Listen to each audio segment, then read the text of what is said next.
PT Pertamina Geothermal Energy terus memacu pengembangan panas bumi di tanah air. Ya, tidak hanya untuk kelistrikan, namun juga untuk berbagai sektor industri melalui inisiatif Beyond Electricity.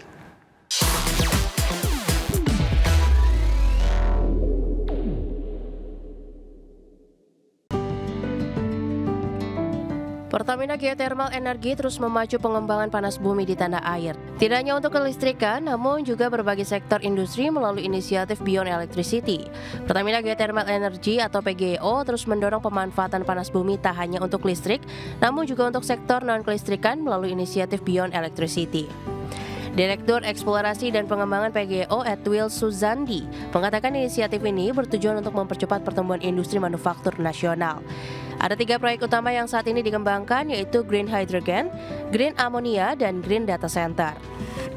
Proyek pilot Green Hydrogen di wilayah kerja panas bumi Ulu Belu, Lampung dilakukan bersama Toyota Indonesia sebagai calon off-taker. Selain itu, PGEO juga menggandeng Pertagas untuk pengembangan Green Ammonia yang dapat dimanfaatkan untuk pupuk dan bahan bakar transportasi. Sementara itu, pengembangan Green Data Center berbasis panas bumi dilakukan di Kamojang, Jawa Barat dan ditargetkan masuk ke tahap Final Investment Decision pada akhir 2025. Direktur Utama PGEO Julfi Hadi menegaskan inisiatif Beyond Electricity merupakan strategi untuk memaksimalkan aset panas bumi dan menambah sumber pendapatan perusahaan. PGEO menargetkan peningkatan kapasitas terpasang panas bumi hingga 1 gigawatt dalam 3 tahun dan 3 gigawatt dalam 10 tahun mendatang. Dengan saat ini, mengelola 15 wilayah kerja panas bumi, PGEO berkontribusi sekitar 70% dari total kapasitas nasional. Berbagai sumber, IDEX Channel. Pemerintah kembali memfokuskan penguatan hubungan kerjasama antara negara di berbagai sektor, antara lain ekonomi, politik, pendidikan, dan hubungan masyarakat. Ya, sebanyak 12 negara sahabat menyatakan siap memperkuat hubungan bilateral dengan Indonesia. Sebanyak 12 duta besar negara sahabat menyatakan tegas berkomitmen memperkuat hubungan bilateral dengan Indonesia. Presiden Prabowo Subianto secara khusus menerima surat kepercayaan dari para duta besar luar biasa dan berkuasa penuh atau LBBP. 12 duta besar menyampaikan fokus penguatan hubungan kerjasama antar kedua negara di berbagai sektor, antara lain ekonomi, politik, pendidikan, dan hubungan masyarakat. Dalam rangka memperingati 70 tahun hubungan diplomatik antara Indonesia dan Polandia, Duta Besar Republik Polandia Barbara Szymanowska menekankan eratnya persahabatan dan kesamaan nilai pada bidang pertanian, teknologi, dan pertahanan. Hubungan bilateral dengan Kuwait, Indonesia dinilai sebagai mitra strategis dalam stabilitas kawasan dan ekonomi global. Kuwait akan memperkuat komitmennya di bidang investasi, perdagangan, dan ketahanan pangan. Dengan Pakistan, hubungan Indonesia-Pakistan diperkuat dengan kerjasama di bidang ekonomi dan masyarakat. Sedangkan dengan Yaman, kedekatan hubungan Indonesia-Yaman berkomitmen untuk meneruskan penguatan hubungan perdagangan, pendidikan, politik, dan keagamaan kedua negara. Dari Jakarta, Tim Liputan, IDEX Channel. Otoritas Jasa Keuangan mencatat total aset industri asuransi hingga September 2025 mencapai 1.181,21 triliun rupiah. Iya, catatan ini tumbuh 3,39% secara tahunan. Otoritas Jasa Keuangan mencatat hingga September 2025 total aset industri asuransi mencapai 1.181,21 triliun rupiah. Capaian ini tumbuh 3,39% secara tahunan. Kepala Eksekutif Pengawas Perasuransian, Penjaminan dan Dana Pensiun OJK, Ogi Prastomyono menjelaskan dari sisi asuransi komersial, total aset tercatat sebesar 958,54 triliun rupiah atau meningkat 3,91% secara tahunan. Di mana kinerja asuransi komersial tercermin dari pendapatan premi yang mencapai 246,34 triliun sepanjang Januari hingga September 2025, naik 0,38% dibandingkan periode yang sama tahun 2024. Sementara itu, secara umum, permodalan industri asuransi komersial masih berada dalam kondisi solid. Tercatat risk based capital atau RBC, industri asuransi jiwa tercatat sebesar 481,94%, sedangkan RBC asuransi umum dan reasuransi mencapai 326,38%. Di sisi lain, OJK juga mencatat total aset asuransi non-komersial yang mencakup BPJS Kesehatan, BPJS Ketenagakerjaan, serta program jaminan bagi ASN, TNI, dan Polri mencapai 222,67 triliun rupiah atau tumbuh 1,21% secara tahunan. Capaian total aset industri asuransi nasional hingga September 2025 ini tercatat jauh di atas ambang batas ketentuan minimum sebesar 120%.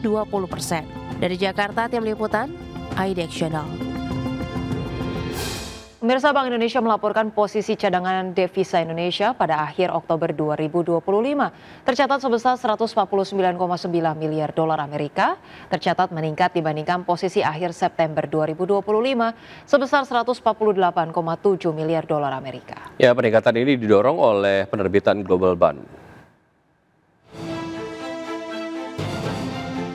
Posisi cadangan devisa Indonesia pada Oktober 2025 mengalami peningkatan bila dibandingkan bulan sebelumnya. Bank Indonesia mencatat posisi cadangan devisa Indonesia pada akhir Oktober 2025 sebesar 149,9 miliar dolar Amerika Serikat. Meningkat 1,2 miliar dolar Amerika dibandingkan dengan posisi akhir September 2025 sebesar 148,7 miliar dolar. Kenaikan posisi cadangan devisa tersebut antara lain bersumber dari penerbitan Global Bond pemerintah serta penerimaan pajak dan jasa. Di tengah kebijakan stabilisasi nilai tukar rupiah dalam menghadapi ketidakpastian pasar keuangan global yang masih tinggi. Direktur Eksekutif Departemen Komunikasi Bank Indonesia Ramdan Denny Prakoso menyatakan Bank Indonesia menilai cadangan devisa ini mampu mendukung ketahanan sektor eksternal serta menjaga stabilitas makroekonomi dan sistem keuangan. Bank Indonesia meyakini ketahanan sektor eksternal tetap kuat didukung oleh prospek ekspor yang tetap terjaga serta arus masuk penanaman modal asing yang diperkirakan terus berlanjut. Sejalan persepsi positif investor terhadap prospek perekonomian domestik dan imbal hasil investasi yang tetap menarik. Untuk itu Bank Indonesia terus mendukung peningkatan sinergi dengan pemerintah dalam memperkuat ketahanan eksternal guna menjaga stabilitas perekonomian untuk mendukung pertumbuhan ekonomi yang berkelanjutan. Dari Jakarta, tim liputan IDX Channel. PT Global Sukses Digital Tbk emiten dengan kode saham DOSS mencatatkan pertumbuhan kinerja keuangan hingga kuartal 3 tahun 2025. Ya, perusahaan retail dan distribusi alat fotografi dan videografi tersebut membukukan penjualan sebesar 623,9 miliar rupiah atau meningkat 40% dibandingkan periode yang sama tahun lalu sebesar 443,9 miliar rupiah. Kinerja positif tersebut juga tercermin pada laba bersih yang naik 46%, meningkat dari 18,18 miliar rupiah per September 2024 menjadi 26,56 miliar rupiah hingga September 2025. Pertumbuhan ini sejalan dengan meningkatnya kebutuhan konten digital dan pesatnya perkembangan industri kreatif. Ya, indeks harga konsumen China mengalami kenaikan tak terduga pada Oktober 2025, didorong oleh meningkatnya permintaan perjalanan, makanan, dan transportasi selama periode libur panjang. Adapun inflasi tercatat naik 0,2% secara year on year, berbalik dari penurunan 0,3% pada bulan September. Indeks harga konsumen atau inflasi China mengalami kenaikan tak terduga pada Oktober 2025. Hal ini didorong oleh meningkatnya permintaan perjalanan, makanan, dan transportasi selama periode libur panjang. Biro Statistik Nasional China melaporkan bahwa inflasi naik 0,2% secara year on year, berbalik arah dari penurunan 0,3% pada September. Sementara itu, inflasi inti yang tidak memasukkan komponen bergejolak seperti harga pangan dan energi meningkat 1,2%. Biro Statistik mencatat biaya jasa naik 0,2% dan menjadi salah satu pendorong utama peningkatan inflasi. Di sisi lain, tekanan deflasi di tingkat produsen mulai meredam meski masih berlangsung selama 37 bulan berturut-turut. Indeks harga produsen turun 2,1% secara tahunan dibandingkan penurunan 2,3% pada September. China menghadapi tekanan deflasi selama beberapa bulan terakhir dengan harga konsumen sempat turun pada Agustus dan September sebelum akhirnya kembali ke wilayah inflasi pada Oktober. Mengakhiri siklus tersebut kini menjadi prioritas utama kebijakan ekonomi Beijing. Pemerintah meluncurkan kampanye anti-involution yang bertujuan menghentikan perang harga di berbagai sektor, mulai dari kendaraan listrik hingga layanan pengantaran makanan. Namun kemajuan masih terbatas karena pemerintah berhati-hati terhadap resiko pemutusan hubungan kerja dan perlambatan pertumbuhan ekonomi. Berbagai sumber, IDX Channel. Presiden Federal Reserve Bank of Chicago, Austin Goolsbee, mengaku cemas atas rendahnya angka inflasi selama penutupan pemerintahan Amerika Serikat atau government shutdown. Menurutnya hal tersebut membuat langkah pemangkasan suku bunga lanjutan menjadi lebih beresiko. Goldsby mengatakan sumber data sektor swasta terkait dengan inflasi jauh lebih sedikit dibandingkan dengan data pasar tenaga kerja, sehingga pembuat kebijakan tidak memiliki gambaran yang jelas mengenai pergerakan harga selama shutdown, seperti halnya pada data ketenaga kerjaan. Adapun pada Oktober lalu, The Fed kembali menurunkan suku bunga untuk kedua kalinya secara beruntun guna memperkuat pasar tenaga kerja setelah perlambatan tajam perekrutan selama musim panas. Namun inflasi yang tercatat 3% pada September masih di atas target 2% The Fed, menimbulkan kekhawatiran bahwa proses penurunan harga mungkin memakan waktu lebih lama dari perkiraan.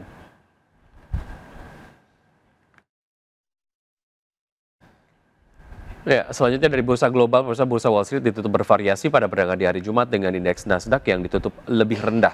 Sementara S&P 500 dan juga Dow Jones berhasil membukukan kenaikan tipis pada akhir perdagangan. Adapun pergerakan Wall Street diwarnai kekhawatiran penutupan pemerintahan federal terlama dalam sejarah dan valuasi saham teknologi yang menekan minat risiko. Dan pada penutupan perdagangan di hari Jumat, Dow Jones Industrial Average menguat 0,16% ke level 46.987, S&P 500 naik 0,13% ke level 6.728 dan Nasdaq Composite turun 0,21% ke level 23.004.